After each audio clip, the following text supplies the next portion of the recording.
If you didn't make it, try to make it next year. We all had a blast. So without further ado, we're here today to talk about effective monitoring for operational security. I'm going to give a quick overview, and then we're going to get into those slides I was just telling you about with all the output data. So by monitoring, we're talking about processes and tools that we use for tracking information and statistics, alerting based on them, and detecting trends and anomalies. And for this presentation, we're focusing on log data and also output from some active monitoring tools that we use, things like ping and SNMP and WMI, as well as some custom scripts. We work for a small IT company, and so our department is actually responsible for both IT infrastructure and security. And for that reason, monitoring is essential for IT operations to ensure availability and performance and keep track of utilization, as well as for information security. So we monitor access to resources, of course, and we're looking for malicious activity to start our incident response process. Briefly, why is monitoring important? Well, monitoring is important for situational awareness and for knowing your baseline statistics, i.e. what is normal. The more you monitor and review your IT operations, the better your situational awareness and knowledge of what's normal is going to be. So how can you detect anomalies or abnormal traffic or behavior without baselines and knowing what normal looks like? Do you know what your normal bandwidth utilization looks like? Do you know where your users normally VPN in from? If you're not monitoring those things, you're not going to have a good, solid idea of what is normal. Second, monitoring is important because it improves your IT operations. Yes, availability and performance monitoring are generally not responsibilities of Infosec teams.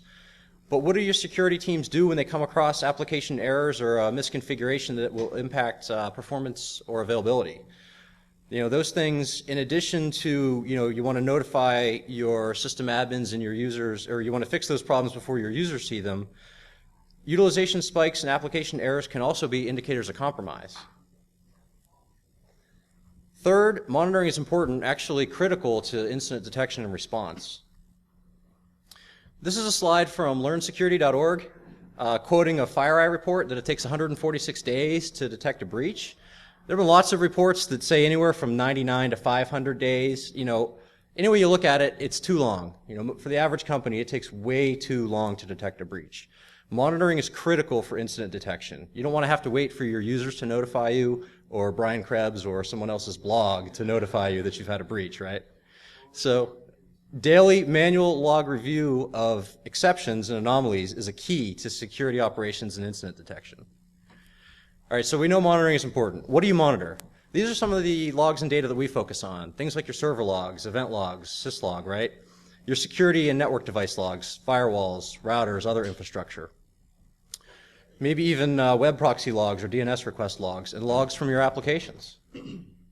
How do you decide what to log and what logs to analyze and review? We actually borrowed this slide with permission from yesterday's keynote speaker, Jessica Payne. This is from one of her blog posts. It's called Monitoring What Matters.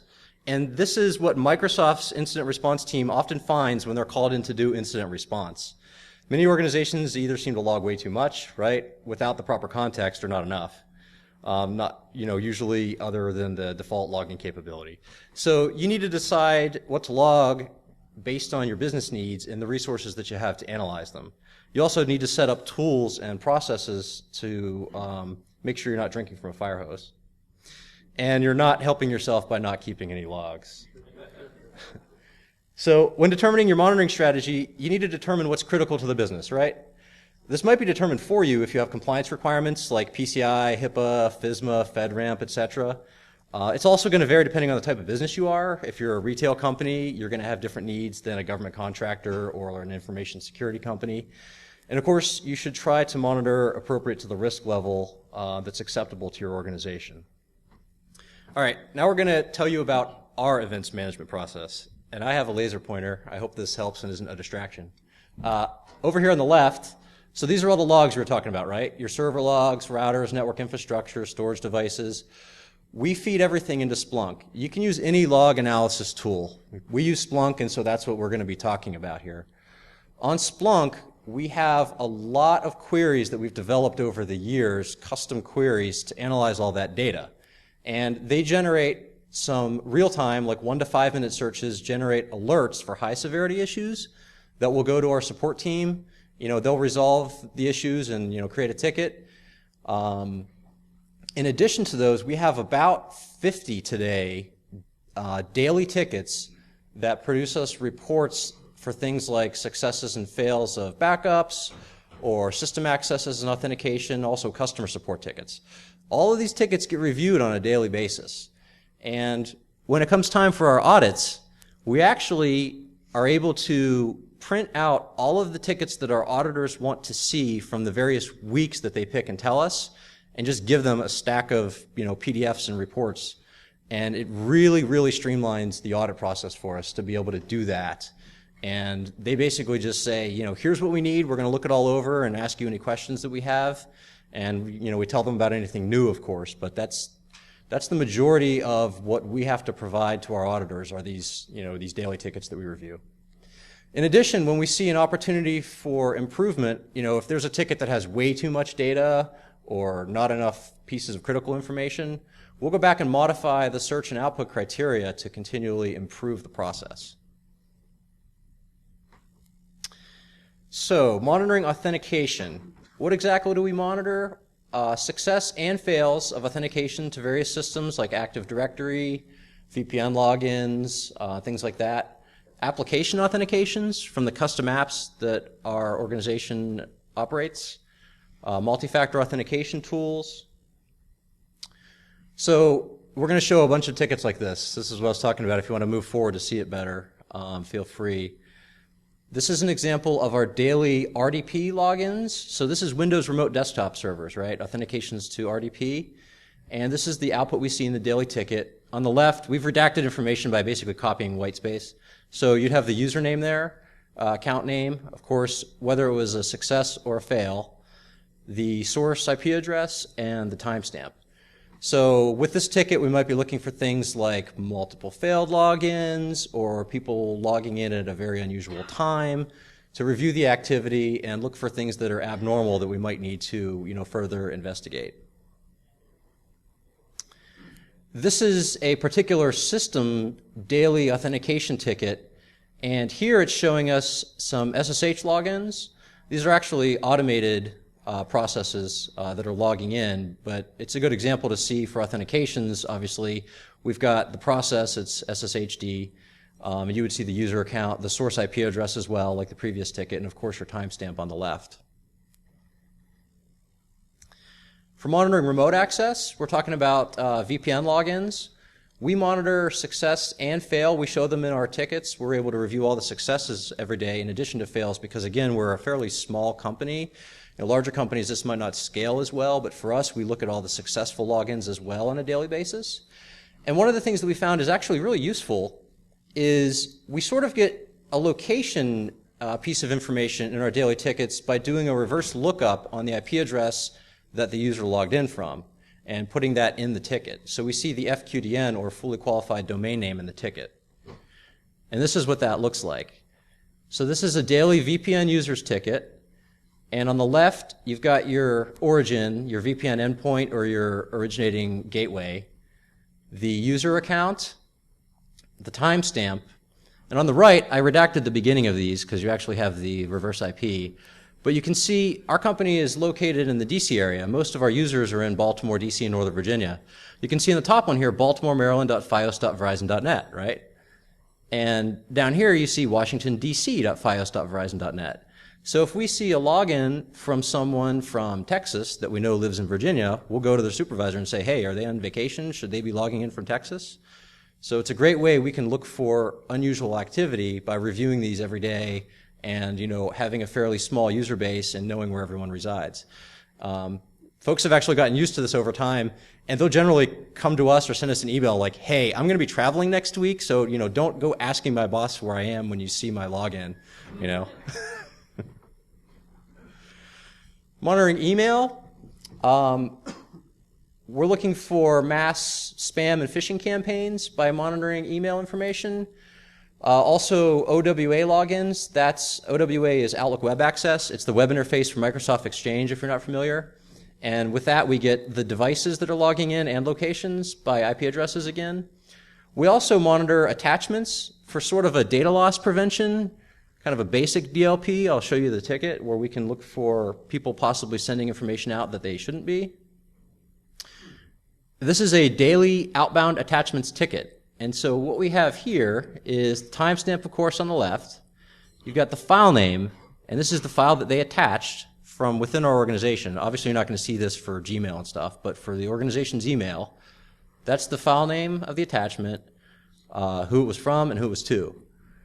So by reviewing this information, we become accustomed to what's normal, and we look for things that are possibly abnormal. Someone sending out HR information, or procedure manuals, or someone sending an authorization for a file transfer, that kind of thing we've caught before and gone to folks and said, hey, should you be doing this? Was it encrypted? Those sorts of questions.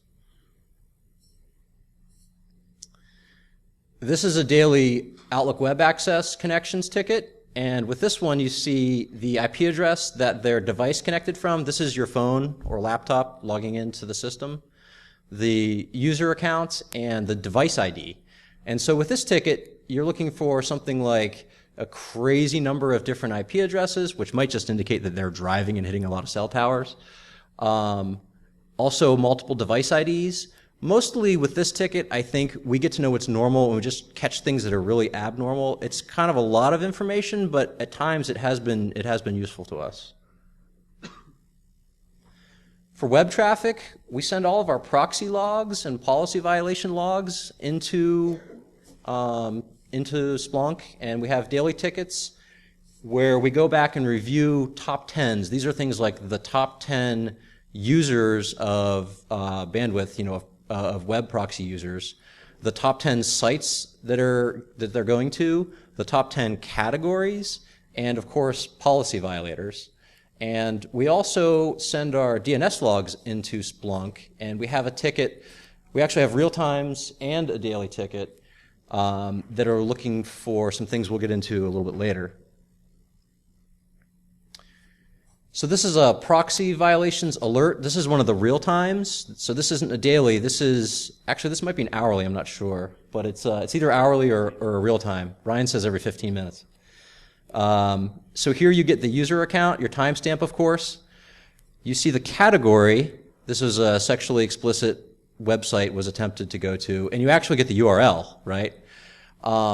So from here, we can go back and check out the policy violation from the device or the user, and also use this to tweak the categories because they're obviously not always perfect, right? Anyone who's doing web proxy admin.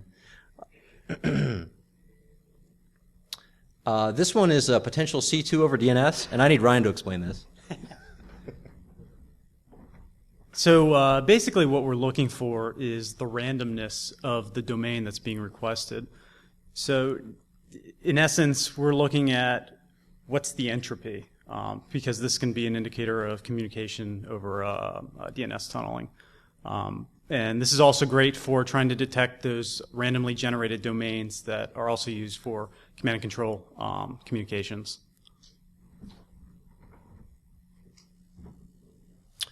For physical access, we monitor and review every day success and fail for all the key card swipes at our headquarters building location.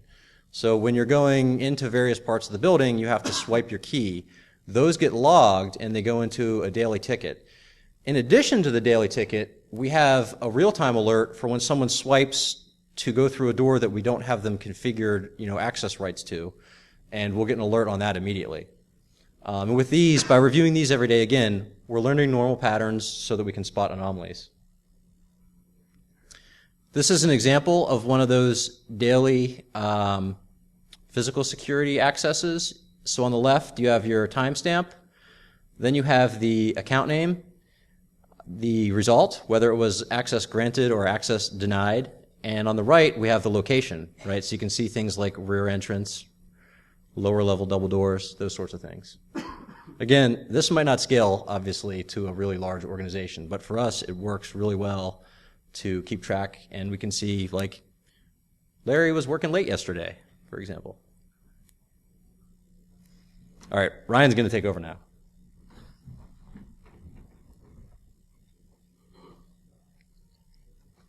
So unannounced file changes to your servers and several endpoints could be an indicator of compromise. So what we do is we monitor these file systems with tools such as Tripwire and Splunk.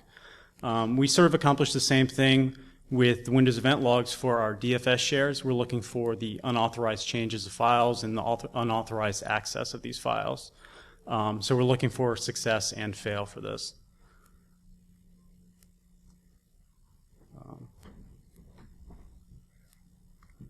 There we go. So here's an example of one of our Tripwire tickets that we receive every day, and we review it in the morning.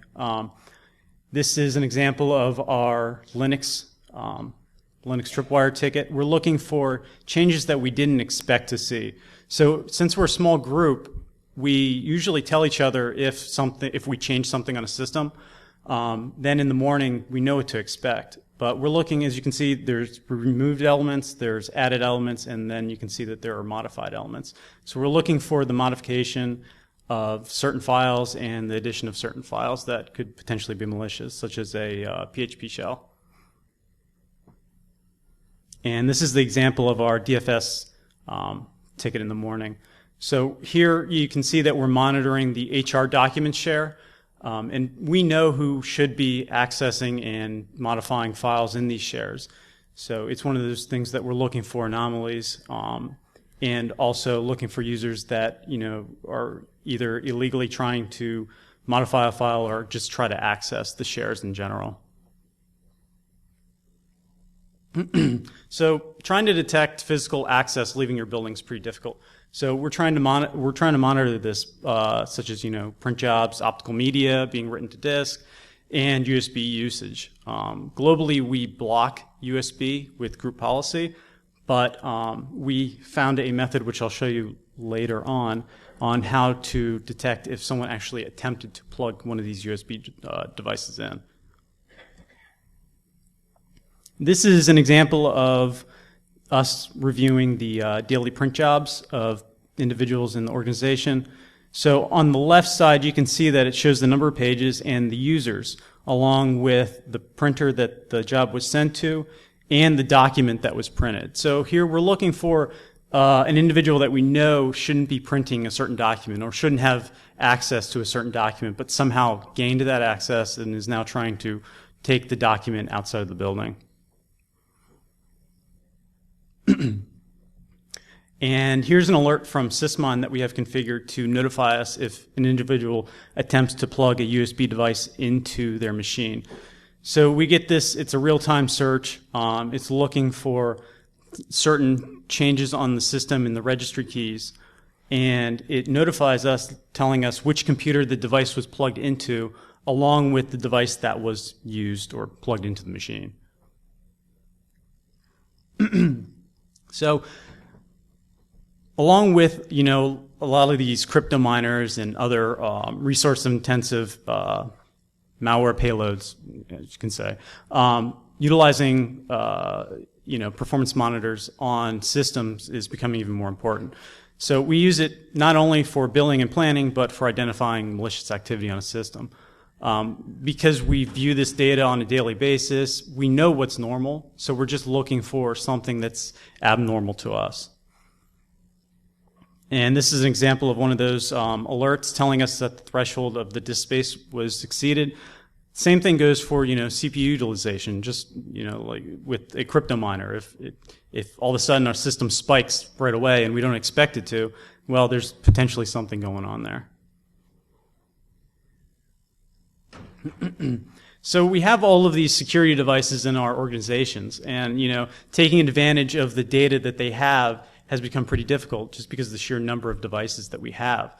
So what we're doing is we're sourcing all of the data from these devices and sending them into our SIM, and then writing these useful alerts and reports to notify us either in real time or on a daily or hourly basis, telling us what we actually want to know. And we're not like Russell said, we're not drinking from that fire hose. We're just trying to take advantage of the data that it's providing us. And here's one of those. Here's an example of that. So we get an hourly email showing us the past hour of IPS alerts. And what we're doing is we're trying to identify abnormalities in this. We're looking for spikes in specific signatures, or we're looking for a large number of signatures that were hit from, a single source, or that there's a single destination.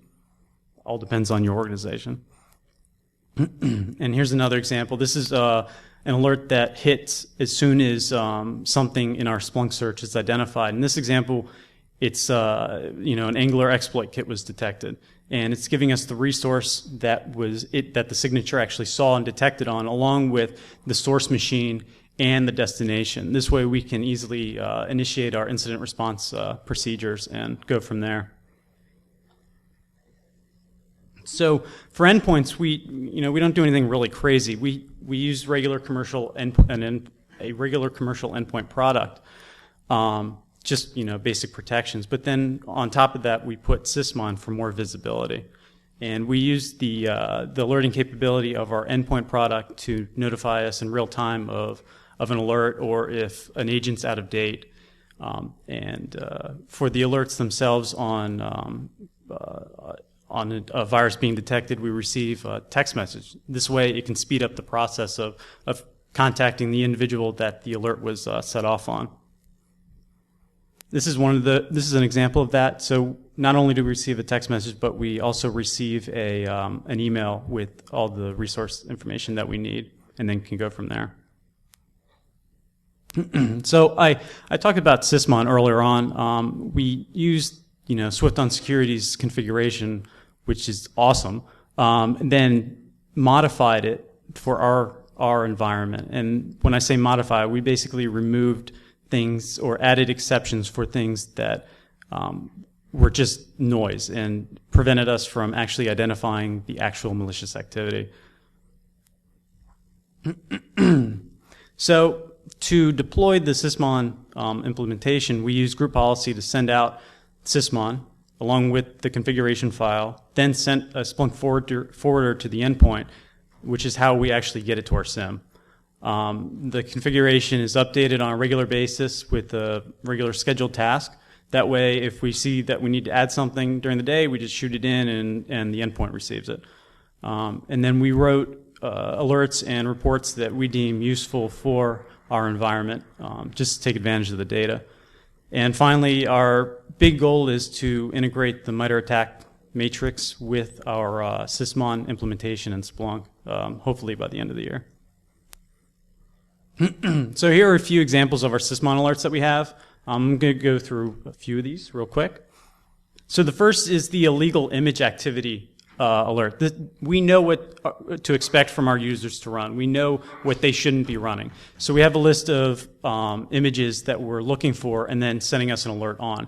In this example, it's MSHTA executing an HTA file on an endpoint.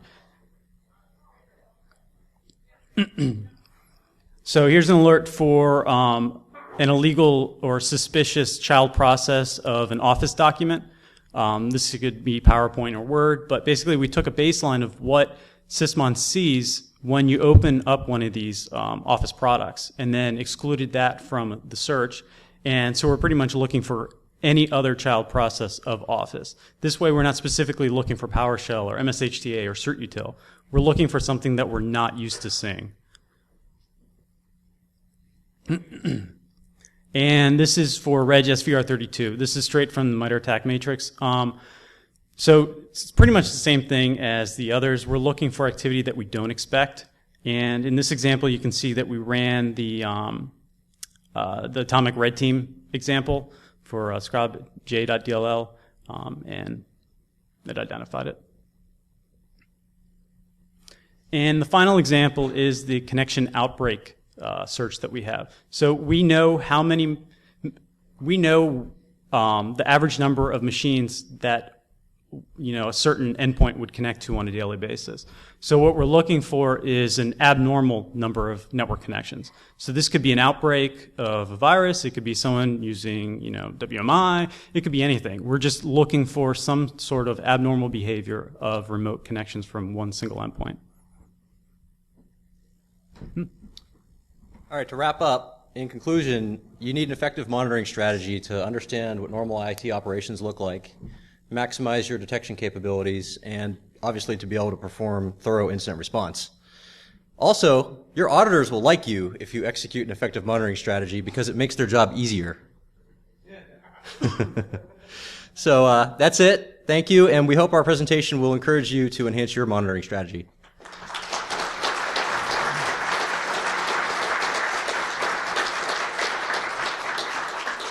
I think we're out of time, but we're going to be hanging out all day if you want to come talk to us about any of this. Thank you.